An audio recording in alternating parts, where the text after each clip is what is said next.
के द्वारा जलाई गई चिंगारी हो या झांसी की रानी लक्ष्मीबाई का वह उद्घोष कि मैं अपनी झांसी हरगिज नहीं दूंगी, और चाहे वह उत्तर प्रदेश के अंदर अलग अलग स्थानों पर देश की आजादी के लिए हुए इस बृहद अभियान को एक नई ऊंचाई प्रदान करने का हो। 1922 में गोरखपुर का चोरी चोरा की ऐतिहासिक घटना हो या 9 अगस्त 1925 को लखनऊ का काकोरी का यह क्षेत्र, जिसमें देश की आजादी के लिए मर मिटने वाले क्रांतिकारियों ने 4,679 रुपये जो ट्रेन में एक खजाने के रूप में जा रहा था उसे रोक करके ले लिया था। और जब हम काकोरी की घटना की पृष्ठभूमि पर जाते हैं तो 4,679 रुपये के लिए 10 लाख रुपए से अधिक खर्च ब्रिटिश सरकार ने उस समय खर्च किए थे। क्रांतिकारियों को गिरफ्तार किया था। पंडित राम प्रसाद बिस्मिल जिनके नेतृत्व में काकोरी की घटना को अंजाम दिया गया था, उन्हें गोरखपुर जेल में रखा गया। अस्फाउल्लाह खां, ठाकुर रोशन सिंह, राजेंद्र नाथ लाड़ी, इन्हें भी गोंडा, फैजाबाद और नैनी जेल में अलग अलग स्थानों पर रखा गया। चंद्रशेखर आजाद ब्रिटिश हुकूमत के खिलाफ लड़ते हुए प्रयागराज में शहीद हुए, लेकिन क्रांति की यह लौ कभी बुझी नहीं। यह देश लड़ता रहा अपनी आजादी के लिए, अपनी स्वाधीनता के लिए, और उसी का परिणाम था कि राष्ट्रपिता महात्मा गांधी के नेतृत्व में चली देश की स्वाधीनता की इस लड़ाई में नेताजी सुभाष चंद्र बोस, सरदार वल्लभ भाई पटेल, भगत सिंह, राजगुरु, अनगिनत क्रांतिकारियों के त्याग और बलिदान के फलस्वरूप इस देश को 15 अगस्त 1947 को अपनी स्वतंत्रता प्राप्त हुई। आज हम सबका सौभाग्य है कि देश अपनी आजादी का अमृत महोत्सव मना रहा है, और 15 अगस्त 2022 को जब आजादी के 75 वर्ष पूर्ण होंगे, पूरा देश इस अमृत महोत्सव का साक्षी बनेगा। देश के आदरणीय प्रधानमंत्री जी ने देश के सामने एक लक्ष्य रखा है कि तब देश अपनी आजादी का अमृत महोत्सव मना रहा है, अभी से हम 25 वर्ष की अपनी व्यापक कार्य योजना को बना करके देश के सामने रखें। जब ये देश अपनी आजादी का शताब्दी वर्ष मना रहा होगा, उस समय में कैसा भारत चाहिए। भारत की ताकत भारत की सामूहिकता है।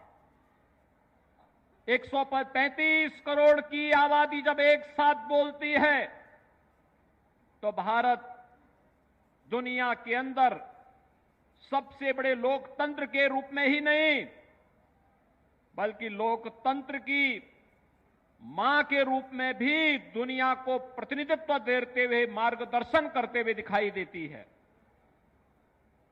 जब हम जाति, मत, मजहब, क्षेत्र, भाषा के आधार पर बटे होंगे तो ये विभाजन हमारी ताकत का ही विभाजन करेगा, भारत को कमजोर करेगा, विकास को बाधित करेगा, अव्यवस्था, अराजकता तमाम ऐसी विकृतियों को जन्म देगा जो फिर से देश की स्वाधीनता पर संकट खड़ा कर सकता है। और इसलिए भाइयों बहनों, सबसे बड़ा संकल्प हमारा होना चाहिए कि हम भारत को फिर से किसी भी प्रकार से कमजोर नहीं होने देंगे। पूरे भारत की एकता का संकल्प लेकर के उन विकृतियों को दूर करते हुए हम एक साथ मिलकर के कार्य करेंगे। और इसीलिए प्रधानमंत्री जी के संकल्प के साथ जुड़ करके उत्तर प्रदेश सरकार ने भी तय किया है कि उत्तर प्रदेश को हम आगामी 5 वर्ष के अंदर देश की एक बड़ी अर्थव्यवस्था के रूप में स्थापित करेंगे। उत्तर प्रदेश के अंदर व्यवसाय की सुगमता, ईज ऑफ डूइंग बिजनेस के लक्ष्य को प्राप्त करते हुए प्रत्येक नागरिक के जीवन को सहज और सरल बनाने में हम लोग अपना योगदान देंगे। उत्तर प्रदेश के नौजवानों के लिए हो, किसानों के लिए हो, महिलाओं के लिए, समाज के प्रत्येक तबके के लिए हम उस प्रकार की योजनाओं को लेकर के कार्य करेंगे जो उत्तर प्रदेश को तो एक पहचान देगा ही, उत्तर प्रदेश के प्रत्येक नागरिक को सम्मान भी देगा।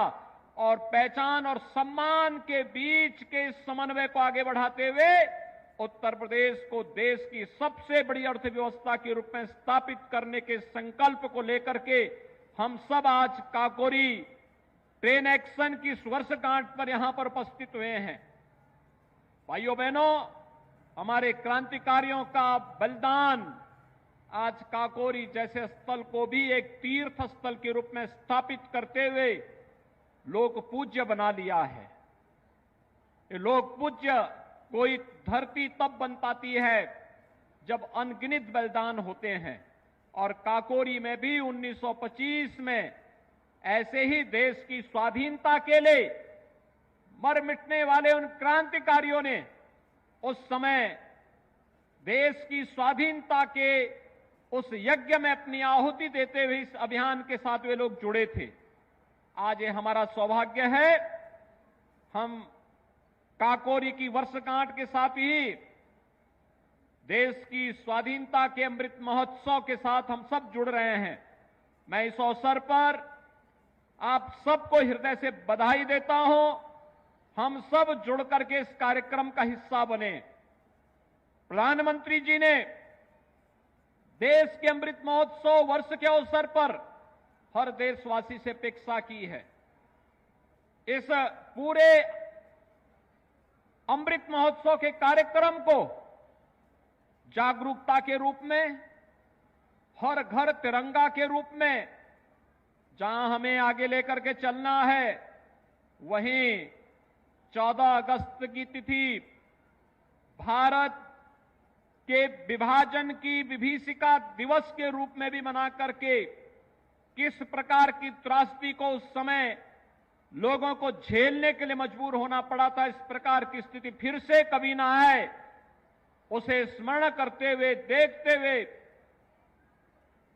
उस प्रकार का कार्यक्रम प्रत्येक जनपद में आयोजित होना, कार्यक्रमों का संकलन करना, एग्जीबिशन के माध्यम से उस समय की त्रासदी के जीवंत चित्रण को वर्तमान पीढ़ी तक प्रस्तुत करना और फिर सैकड़ों वर्षों की गुलामी की बेड़ियों को तोड़ते हुए 15 अगस्त के दिन जब देश स्वाधीन होता है तो स्वाधीनता की उस एहसास को उत्साह और उमंग के साथ मिलकर के मना करके भारत को अमृत काल के अंदर दुनिया की सबसे बड़ी ताकत के रूप में स्थापित करने के अपने संकल्प के साथ हमें बढ़ना होगा। भाइयों बहनों, इस संकल्प हमेशा आगे बढ़ने की एक प्रेरणा देता है हमें। ये संकल्प हमें अपने देश के बारे में सोचने के लिए मजबूर करता है और उस संकल्प के साथ हम सब जुड़े हैं, इस विश्वास के साथ अभी से हम लोग मिलकर के उत्साह के साथ कार्यक्रमों के साथ जुड़ेंगे। तिरंगा यात्राओं का आयोजन जगह जगह हो रहा है। लोगों में अपार उत्साह है।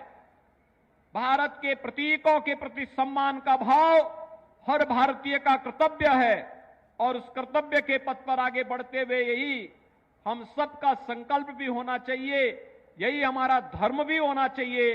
इस विश्वास के साथ मैं एक बार फिर से भारत माता के इन महान सपूतों को, जिन्होंने आजादी की बलवेदी पर अपने आप को समर्पित किया, उन्हें कोटि सौ नमन करते हुए विनम्र श्रद्धांजलि अर्पित करता हूं और आजादी के अमृत महोत्सव के इस अभियान के साथ आप सबसे जुड़ने का आह्वान भी करते हुए अपनी वाणी को विराम देता हूं। धन्यवाद। जय हिंद।